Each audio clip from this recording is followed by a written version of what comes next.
property rights-based, egoist past. The decline of marriage in early years of Soviet regime in Russia gave rise to rampant sexual debauchery. Party loyalists complained, and this was mentioned in Atlantic Monthly magazine in July of 1926. Party loyalists complained that comrades were spending too much time in love affairs, so they could not fulfill their revolutionary duties. Then, not surprisingly, women who were sent out to labor in the fields and the factories stopped having babies. In 1917, the average Russian woman had born 6 children. By 1991, that number had fallen to 2. This fertility freefall is unprecedented in modern history. But it was the children who were the greatest victims in Russia. As a result of the breakup of families, combined with civil war and famine, countless numbers of Russian children found themselves without family or home. Many ended up as common thieves or prostitutes. In his book Perestroika, even Mikhail Gorbachev reflected on 70 years of Russian turmoil. And I quote from his book, "We have discovered that many of our problems in children's and young people's behavior, in our morals, culture, and in production are partially caused by the weakening of family ties." End of quote. Femme communists, hell-bent on achieving a genderless society, are now scheming to repeat the same disastrous experiment in Western society, in America, in Europe, elsewhere. Naturally, we are hoping that you not hear the story of family destruction in Soviet Russia. But the truth is there, waiting to be grasped by anyone who cares to see. From its beginning, David Horowitz writes, the New Left was not an innocent experiment in American utopianism, but a self-conscious effort to rescue the communist project from its Soviet fate. And here I have to say that when I quote someone like David Horowitz, I am 100% believer in what he says, because he was one of them. He was major figure in the 60s in New Left. When did he say that? Oh, he said this in his book Radical Son, A Generational Odyssey, published in 1997. It's from page 106. Comrades, you will remember the ancient tale of the capture of Troy. The attacking army was unable to achieve victory until, with the aid of the famous Trojan horse, it managed to penetrate to the very heart of the enemy camp. Famously said Georgy Dimitrov, Comintern's General Secretary in August 1935. The Trojan horse of feminism has proven extremely effective. The question is why? How could a sick subversive philosophy that openly pits women against men have been able to succeed? Well, let's go back to cultural Marxism and Frankfurt School for a bit. In 1926, an Italian communist named Antonio Gramsci ended up in Mussolini's prison after return from Russia. While there, he wrote his prison notebooks, and they laid out a plan for destroying Western civilization and culture. His plans, among other things, included ways to undermine Western civilization through the intentional collapse of the existing social structure from within. For Gramsci, grasped that the most effective means of overturning society was to subvert its traditional culture and morality. Instead of mobilizing the working class to take over by means of violent uprising, the revolution would be achieved through a culture war in which the moral beliefs of the majority would be replaced by the values of those on the margins of society. So, radical feminism is an outgrowth of the Frankfurt School's Gramscian goal of destroying Western civilization. For cultural Marxists, no cause ranked higher than the abolition of the family, which they despised as a dictatorship and the incubator of sexism and social injustice, says Pat Buchanan in his book, The Death of the West, page 87. To Wilhelm Reich, one of prominent Frankfurters, for example, and I quote, The authoritarian family is the authoritarian state in miniature. Familial imperialism is reproduced in national imperialism. End of quote. To Theodor Adorno, the patriarchal family was the cradle of fascism. In a hugely influential book, The Authoritarian Personality, Adorno proposed in 1950 that any kind of authority, sexual restraint, the traditional family, and conventional morality was a kind of fascism. Only attacks on these values were legitimate. Herbert Marcuse said that women should be the cultural proletariat who transformed Western society. They would serve as the catalyst for the new Marxist revolution. If women could be persuaded to leave their traditional roles as the transmitters of culture, then the traditional culture could not be transmitted to the next generation. Feminism is a revolt against decaying capitalism, said Marcuse. What better way to influence the generations than by subverting the traditional roles of women? The Marxists rightfully reasoned that the undermining of women could deal a deadly blow to the culture and eventually all Western civilization. Well, if women were the target, then the cultural Marxists scored a bullseye. Marxist feminism's goals today are to use women to undermine and destroy the culture by abandoning marriage and by not carrying on the critical task of transmitting the culture to the next generation, just as I said.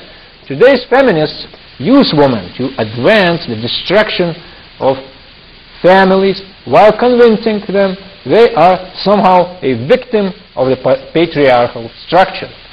And the patriarchal structure is nothing but Orwellian newspeak for the social structures and institutions that have kept Western civilization together long before the social decay we see today.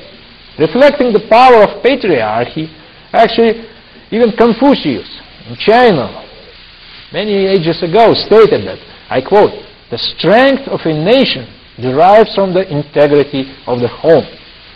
So feminism intends to destroy the integrity of the home.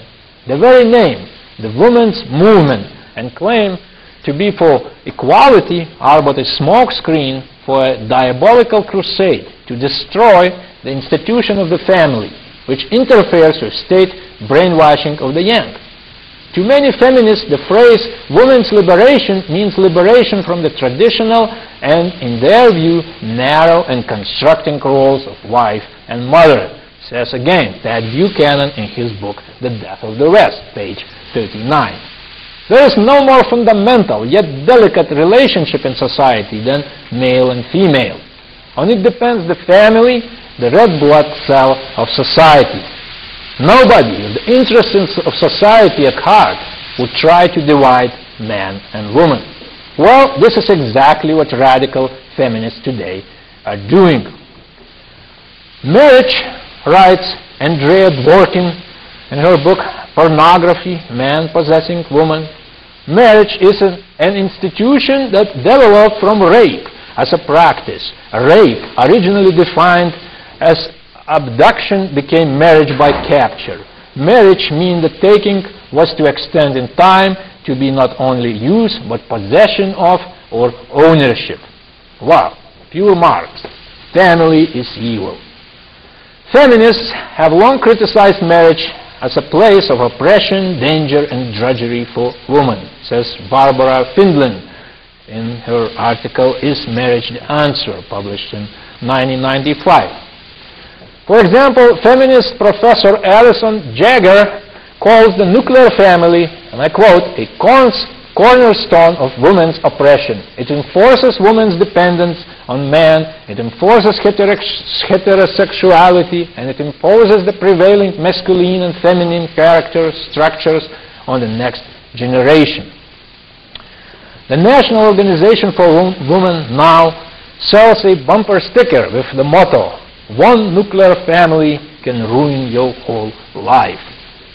The family is directly connected to, is even the cause of the ills of the larger society, said Shulamit Firestone, author of the book called The Dialectic of Sex. She was a central figure in the early development of radical feminism.